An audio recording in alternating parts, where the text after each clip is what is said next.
বাংলাদেশ থেকে একটা বড় খুনিকে এসটিএফ অ্যারেস্ট করেছিল, জেনে রাখুন।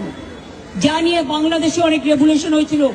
অন্য দেশের কথা আমি বলছি না, আমার বলার অধিকার নেই, কিন্তু আমি যেটা বলছি পয়েন্টটা, তারপরে তারা মেঘালয় দিয়ে বাংলায় চলে আসে। বাংলায় যখন চলে আসে তখন আমাদের এসটিএফ তাকে ধরে, এটা তাদের ক্রেডিট। তারপরে হোম মিনিস্টার নিজে আমাকে ফোন করে বলছেন, এতদিন তো কই আমি বলিনি, মুখ করিনি, আজকে অত্যাচারের শেষ সীমায় গেছেন বলে।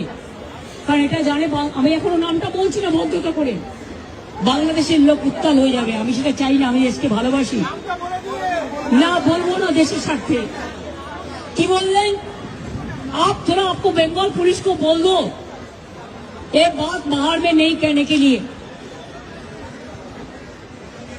एक देश के लिए